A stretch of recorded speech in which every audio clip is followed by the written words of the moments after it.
تو آئیے بسم اللہ کرتے ہیں۔ سب سے پہلے درود پاک پڑھ لیجیے، اللہم صلی علی سیدنا محمد وسیلۃ علیک وآلہ وسلم۔ نبینا مولانا محمد بارک وسلم، الصلاۃ والسلام علیک یا حبیب یا رسول اللہ صلی اللہ علیہ وسلم۔ سب سے پہلے ہم بات کریں گے کہ آپ کی ولادت اور پرورش کیسے ہوگی۔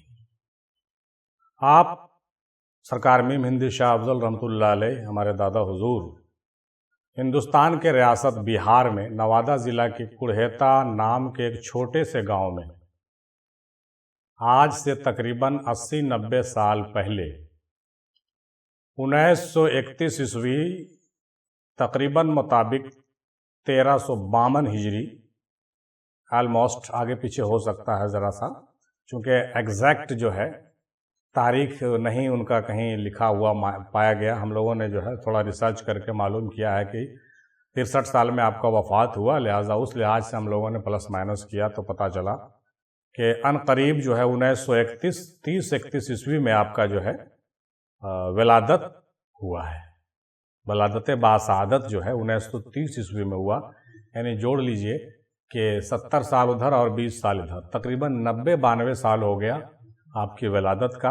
آپ ہندوستان کے ریاست بہار میں نوادہ ضلع کے کڑہیتا نام کے گاؤں میں پیدا ہوئے، اور کہا جاتا ہے کہ آپ کا آبائی جگہ جو ہے، آبائی مقام اسی ضلع میں دھرارا گاؤں تھا۔ جو دھرارا ہے، ان کے والدین جو ہے باپ دادا سب دھرارا کے رہنے والے تھے، لیکن آپ کی ولادت جو ہے آپ کی نانی گھر کڑہیتا میں ہوئی۔ آپ کی نانی گھر کڑہیتا تھا، تو کڑہیتا نانی گھر تھا، تو نانی گھر میں ہی آپ کی جو ہے ولادت ہوئی تھی۔ ولادت کے بعد آپ کی پرورش چند سال تک کڑہیتا میں والدہ نے کیا، یعنی ان کی اماں نے کیا، لیکن اسی اوقات میں جبکہ آپ کی عمر مشکل سے 9-10 سال رہی ہوگی، والدہ کا انتقال ہو گیا، یعنی بچپن میں ہی آپ یتیم ہو گئے تھے۔ 9-10 سال کی عمر میں دادا حضور کی والدہ جو ہے اماں انتقال کر گئی۔ ایسی پریشانی میں آپ کی پرورش آپ کی نانی نے کیا، اور ان کے ہی نگرانی میں آپ نے تعلیم بھی حاصل کیا، جو بھی تعلیم ہو سکتا تھا وہ حاصل کیا۔ کہا جاتا ہے کہ آپ کی تعلیم جو ہے زیادہ نہیں تھی، البتہ جو ہو سکا تھا، ممکن ہوا جتنا ہو سکا تھا گاؤں کے تعلیم کے حساب سے مکمل ہوا، اور عمر شباب تک انہی کے جو ہے آغوش میں اور ان کی پرورش میں پہنچے۔ کہا جاتا ہے کہ آپ کے والد جو ہے محترم اپنے اولاد سے بے پرواہ رہے تھے، مطلب ان کے ابا بھی جو تھے وہ بڑے ہی بے پرواہ قسم کے انسان تھے، اور وہ گھر چھوڑ کے ہی کہیں چلے گئے تھے۔ اپنے بچوں کو چھوڑ کر نہ جانے کدھر چلے گئے، ان کا کچھ پتہ ہوتا نہیں چلا، یعنی ماں کا بھی سایہ سر سے اٹھ گیا اور باپ کا بھی سایہ سر سے اٹھ گیا۔ یہ بہت ہی جو ہے ان کے لیے بڑے ہی غمناک معاملہ تھا۔ اسی طرح آپ کی بچپن میں ہی جو ہے آپ کو یتیمی کا سامنا کرنا پڑا۔ بزرگوں نے آپ کا نام جو ہے محمد افضل حسین رکھا، جو اپنے معنی کے مطابق بڑا اچھا معلوم ہوتا ہے۔ افضل تو افضل ہی ہوتا ہے، آج ہم لوگ افضلی کہلاتے ہیں، اور اسی کے نام پہ مرکز افضلیہ ایجوکیشن ٹرسٹ ہے جو دنیا میں چھاتا جا رہا ہے، ماشاءاللہ۔ تو آپ 3 بھائی اور 2 بہن تھے۔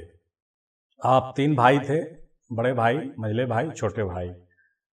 3 بھائی تھے اور 2 بہن تھے، آپ منجلے بھائی تھے۔ بڑے بھائی کا نام محمد احمد تھا، اور چھوٹے بھائی کا جو ہے انتقال بہت پہلے ہو چکا تھا، اور اس کے بعد ایک بہن پہاڑپور میں رہتی تھیں، دوسرے کے متعلق کہا جاتا ہے کہ وہ پاکستان چلی گئیں، اور اس کے بعد اس کا کوئی پتہ نہیں چلا ہے حیات میں ہیں یا گزر گئے ہیں۔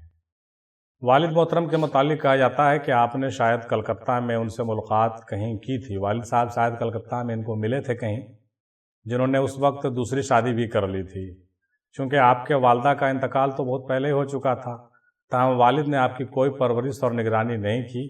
ان کی شادی کے بعد جلد ہی ان کا بھی انتقال ہو گیا، جہاں تک معلومات ہوا والد کا۔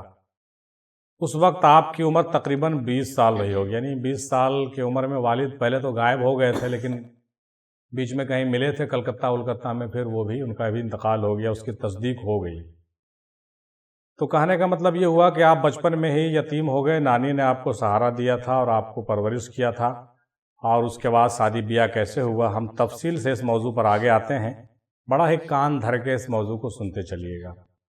ابھی آپ نے جو ہے ولادت کے بارے میں اور پرورش کے بارے میں آپ نے سنا کہ دادا حضور کی ولادت ہندوستان میں کیسے ہوئی، کوڑیتا میں ہوئی، وہیں نانے کے ہاں پرورش ہوئی، پھر وہیں پڑھے لکھے، اور اس کے بعد پھر یتیمے کی حالت میں آپ کی زندگی جو ہے بہت افلاس اور ناداری میں گزرتی ہوئی، بڑے ہی رنج و محن کے ساتھ آپ کی زندگی چلتی رہی۔